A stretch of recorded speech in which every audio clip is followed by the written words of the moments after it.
ada kebenaran selain kebenaran absolut Anda. Anda menjadi Firaun sendiri, bahwa kebenaran menjadi milik Anda. Itu satu dan yang lain. Itu clear. Oke, jadi salah persepsi atau salah tangkap Bang Rocky Gerung? Bisa salah persepsi, bisa salah tangkap, bisa salah dengar, bisa juga salah berpikir. Ada yang kemudian merasa terganggu dengan pernyataannya seperti Bung Rocky misalnya, sepertinya Bung Rocky sedang menuduh dirinya sendiri. Ini yang saya khawatirkan, jangan-jangan bukan cuma salah dengar, bukan cuma salah tangkap, bukan cuma salah pikir, tapi jangan salah ingat. Mempersulit tidak bisa ditafsirkan menolak. Oh, jadi mempersulit bukan menolak itu? Memangnya menolak itu pasti mempersulit? Nah, di situ kesulitan pikiran saudara. Bagi saya, Rocky itu adalah seorang pedagang. Dagangannya apa? Dagangannya kata-kata. Rocky Gerung itu dengan arogannya mengatakan maaf karena kata-kata saya kalian jadi ribut. Melalui forum ini dan atas izin dari pengurus, saya akan melaporkan.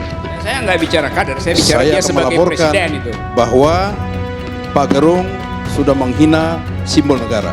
Halo guys, kembali lagi di Bacot Gamers, ngebacot ala gamers.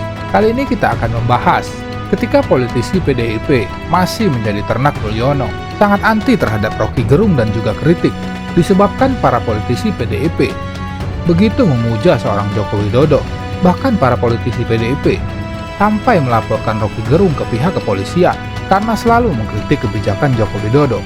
Sekarang PDIP tidak lagi menjadi ternak Mulyono dan menjadi oposisi bersama Rocky Gerung. Namun noda hitam itu tidak akan hilang dari ingatan publik selamanya. Itulah pentingnya politisi harus berpikir.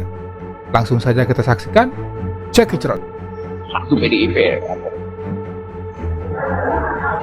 Bukan cuma PDIP, Nasdem laporin, Golkar laporin. Sekarang satu-satu kalau ketemu saya cium tangan. Ada Kapitra Ampera, politisi PDIP yang dulu sangat ngotot membela Jokowi dengan kedunguan.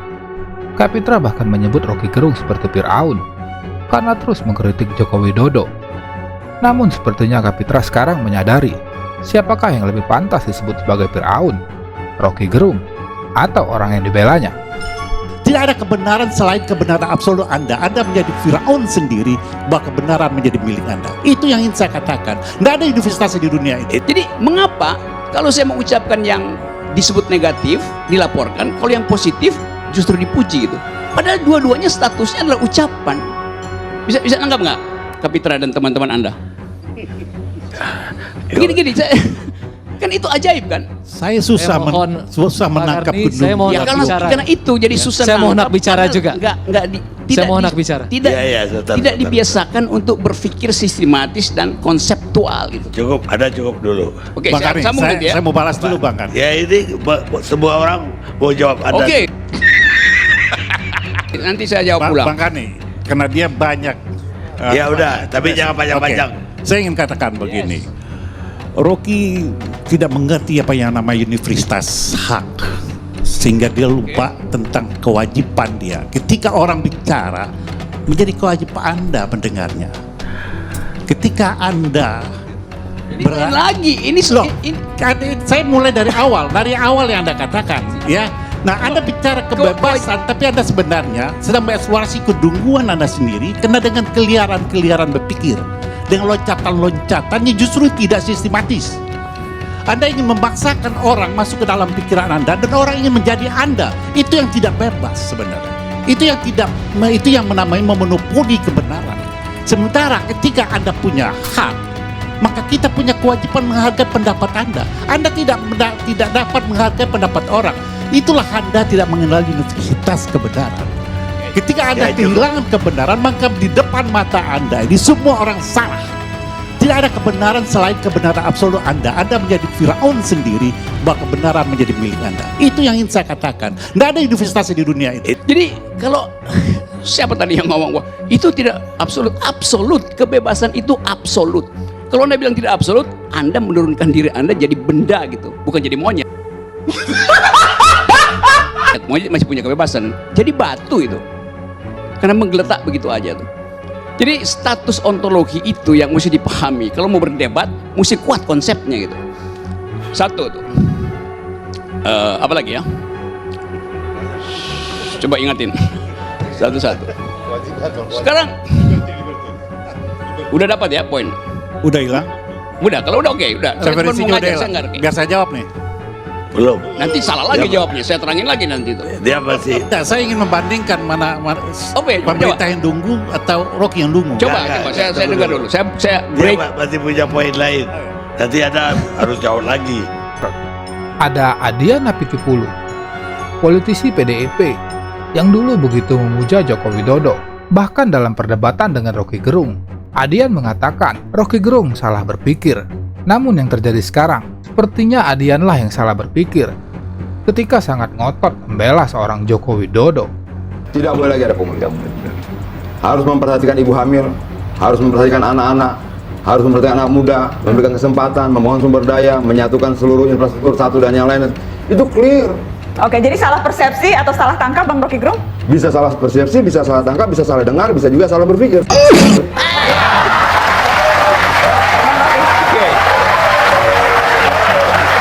Ini ya, dia memang menyebut itu bahwa yang mempersulit investasi akan saya hajar. Dia ngomong di situ tuh. 5 tahun lalu dia bilang kita harus mempersulit investasi, investor, terutama investor asing. Jadi Anda lihat di kepalanya itu ada 2 kutub yang korslet. Awalnya mau mencegah investasi asing. Sekarang mereka yang ingin mencegah justru akan dia gebuk gitu kan. Jadi itu yang saya sebut tadi bahwa bukan sekedar gagal berpikir, memang nggak ada pikiran sama seperti Adian, kurang pikirannya tuh. Kan itu soalnya kan, kalau orang kontradiksi dalam pikiran kan memang nggak ada pikirannya kan. Secara nggak sadar dia perlihatkan bahwa dia sebenarnya dendam. Beroposisi tapi jangan dendam, beroposisi tapi jangan benci. Ya beroposisi aja. Jadi dia nggak ngerti apa itu oposisi gitu. Beliau tidak mengerti itu. Kalau dibilang bahwa dia dendam, enggak. Karena kalimat utuhnya tidak seperti itu. Dia bilang kalau beroposisi jangan dengan dendam, beroposisi jangan dengan kebencian. Ya itu justru dia nggak ngerti Sebentar. arti oposisi. Dia tidak. Dia memotret bahwa banyak kemudian para pembenci ini mengemas kebenciannya dengan kata oposisi. Ya itu bukan oposisi Bukan, kan. nah, Maksudnya artinya dia bahwa ngerti dari nah, awal. dia mau sampaikan itu. Dia mau sampaikan Ya, itu dengan periksa kan namanya. Bukan, dia mau sampaikan itu bahwa banyak sekali kelompok di sana yang kemudian membenci orang tapi dibungkus dengan kata saya oposisi. Kemudian mencaci maki orang dibungkus dengan kata ini demokrasi. Membenci orang suka-sukanya, menghina orang dan katakan kebebasan berbicara. Memfitnah orang, menyebarkan kebohongan dan dengan bungkus-bungkus yang seperti itu. Nah, dan saya pikir tidak ada yang salah dengan itu. Kalau kemudian ada yang tersinggung, ada yang kemudian merasa terganggu dalam pernyataannya seperti Bung Rocky misalnya, sepertinya Bung Rocky sedang menuduh dirinya sendiri. Ini yang saya khawatirkan, jangan-jangan bukan cuma salah dengar, bukan cuma salah tangkap, bukan cuma salah pikir, tapi yang salah ingat. Tidak mungkin ada negara yang menolak investasi. Kalimat beliau, Dan saya kami paham. akan mempersulit. Nah, kemarin dia tidak mengatakan asingnya.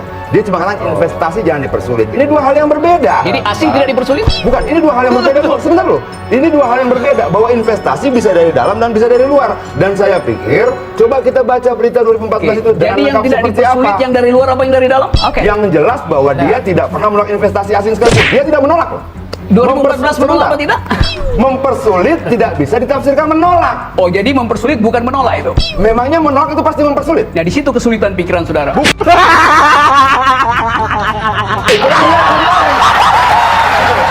Bagaimana mungkin mempersulit itu bermakna menolak? Jadi presiden dia berada bersama rakyat dalam arti rakyat yang berbeda-beda. Ini mau disatuin tuh. Jadi Pak Jokowi gagal memahami demokrasi, dia ingin ada persatuan. Padahal demokrasi tidak memerlukan persatuan. Demokrasi memerlukan pengelolaan perbedaan. Kalau dia bilang menghajar, yang dihajar itu yang melakukan pungli. Mungkin Rocky Gerung tidak dengar dengan sempurna. Kalau ada yang melakukan pungli, saya hajar. Kalau ada begini, saya kejar. Jadi selalu ada penjelasan kenapa dia lakukan itu. Dan itu bukan keluhan. Itu menegaskan sikap dia sebagai pemimpin, pemenang. Dia harus paham. Ada yang namanya adu domba, Bung Rocky. Bukan adu domba, dalilnya Adian bilang begitu. Dan itu dalil di mana-mana. Satu kalimat saja.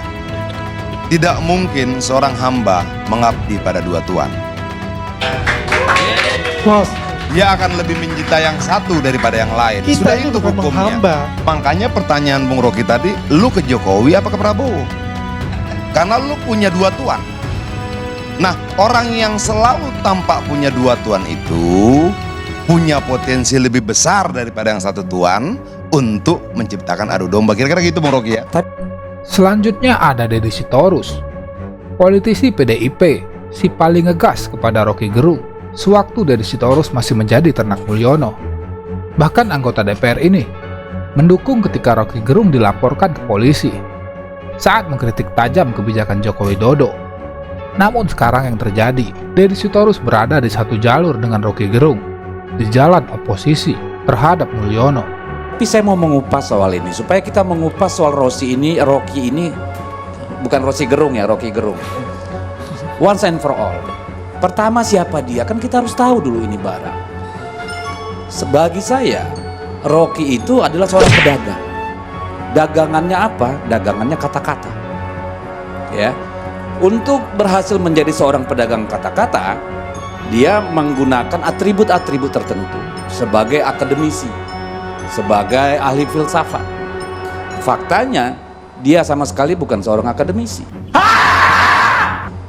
Sekitar tahun 2014-2015 dia diberhentikan dari UI karena dia hanya punya ijazah S1, sementara syarat minimal mengajar di UI sehingga bisa dibilang akademisi adalah S2. Dia pernah melanjut ke luar negeri, nggak selesai. Jadi kita harus hilangkan dulu kesan atau framing bahwa namanya Rocky Gerung itu adalah akademisi. Tidak. Baik secara formal maupun informal. Korelasinya apa, Bang? Dengar dulu, kan kita mau mengetahui dulu nih duduk perkara. Kan untuk mengetahui alasan di belakang kenapa ini terjadi, implikasinya. Kan kita harus tahu dulu siapa yang kita bicarakan ini. Jadi saya melihat, saya terus terang, saya sudah lama kenal Rocky. Setidaknya bukan secara pribadi, tapi sering berinteraksi. Dari zaman Orde Baru. Hampir setiap kita ada diskusi, seminar selalu mengundang dia. Bahkan sampai tahun 2009 saya masih lakukan. Dan sepanjang saya mengenal dia, bersama-sama kita melawan Orde Baru, tidak pernah kata-kata seperti ini keluar. Terhadap Soeharto yang menghilangkan begitu banyak nyawa orang, menghabisi sumber daya alam kita, mengekang demokrasi, nggak pernah kata-kata kayak begini keluar. Sesuatu yang cerdas. Tetapi begitu dia menjadi pedagang kata-kata, disitulah mulai terjadi. Menurut saya, dia kehilangan entitas intelektualnya. Kalau kita mau memungut kata-kata Antonio Gramsci, inilah yang disebut dengan intelektual anorganik, intelektual tukang yang bekerja berdasarkan pesanan. Rocky Gerung itu dengan arogannya mengatakan maaf karena kata-kata saya kalian jadi ribut. Dia tidak meminta maaf karena sudah menyinggung perasaan masyarakat Indonesia yang menghormati pemimpin negara. Oke? Dia tidak minta maaf pada itu. Kayak saya misalnya nih, Rocky Gerung menghina bapak saya. Ya toh? Masa dia minta maaf sama tetangga saya? Nggak ada, oh iya dong. Jadi dia bilang, saya minta maaf karena kata-kata saya membuat kalian jadi ribut. Dia tidak minta maaf atas kata-katanya yang tidak pantas. Jadi dipisahkan dulu nih antara demokrasi, kebebasan bersuara, berpendapat, menyampaikan kritik, sekeras apapun dengan adab, nilai, tata pikir, ya, budaya.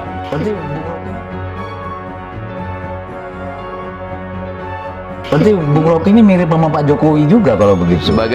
Cuma bedanya kalau Bung Rocky manjat tebing sama gunung, Pak Jokowi kan manjat tangga kekuasaan. Wah, kaget. Kaget. Luar biasa. Nikmatnya beda tuh.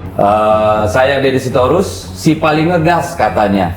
Di sebelah kanan saya sudah hadir tokoh paling ngegas, tokoh yang paling kontroversial, tapi sebenarnya paling masuk akal.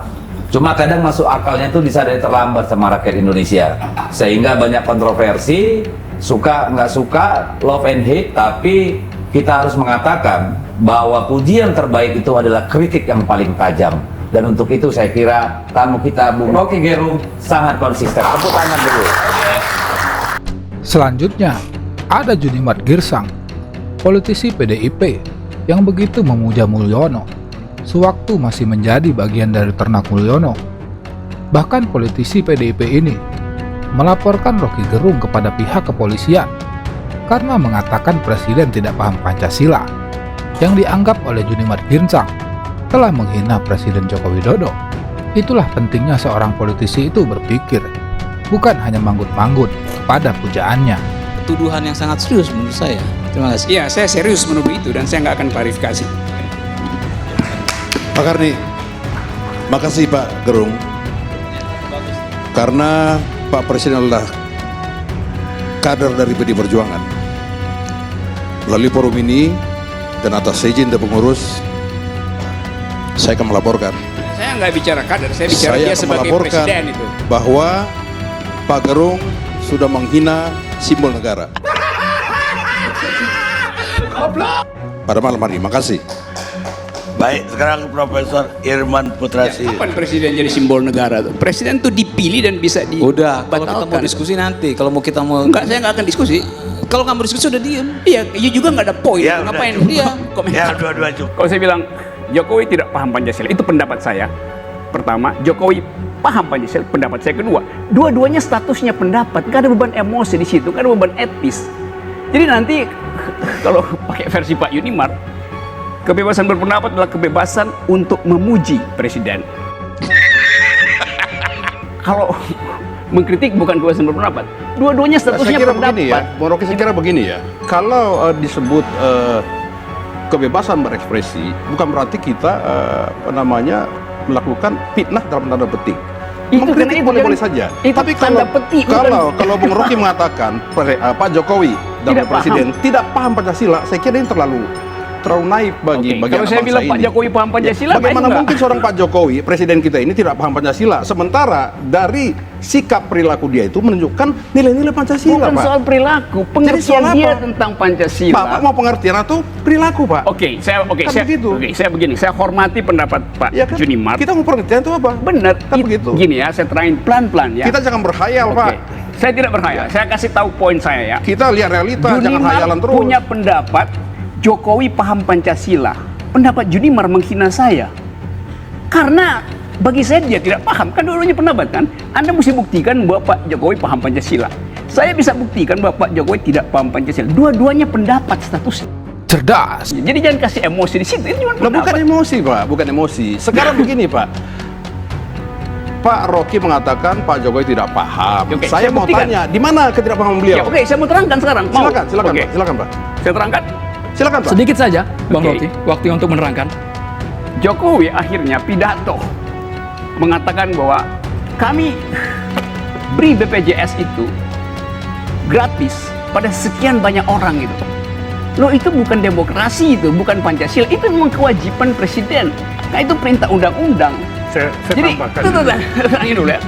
Jadi kalau seseorang melakukan sesuatu yang diperintahkan undang-undang, itu saya nggak bisa kasih pujian.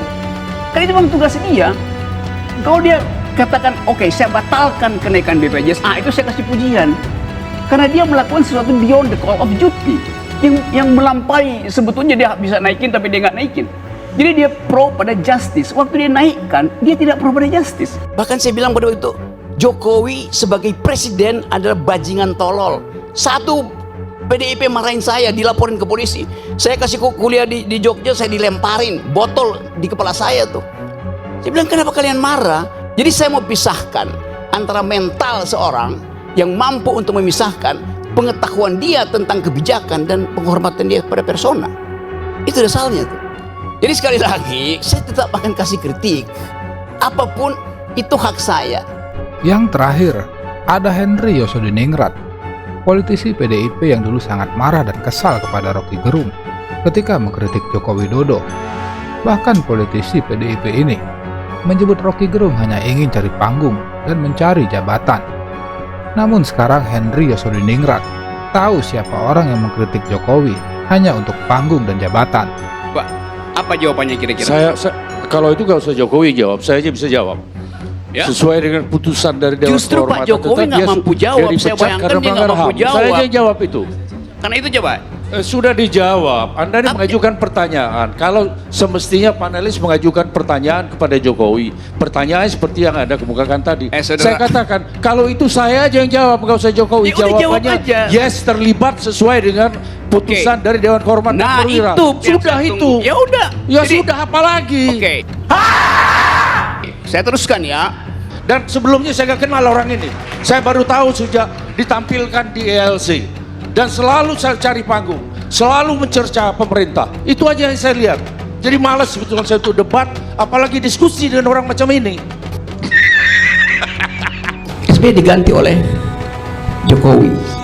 Periode pertama, saya membantu beberapa teman untuk kasih konsep pada Jokowi. Terutama tentang pluralisme itu. Waktu masih ribut soal bikin papers yang nawacita segala macam itu. Jadi saya membantu. Apakah saya mengkritik PDIP? 4 tahun saya mengajar di Megawati Institute tentang pikiran bangsa itu, di proklamasi itu. Anda mungkin nggak pernah ngajar di situ. Jadi saya memang dosen, saya mengajar di UI 15 tahun dan menolak digaji itu. Saya nggak musuh negara. Saya menyumbang pikiran buat negara.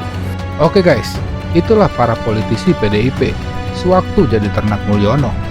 Demokrasi itu memerlukan pikiran, bukan hanya manggut-manggut kepada penguasa.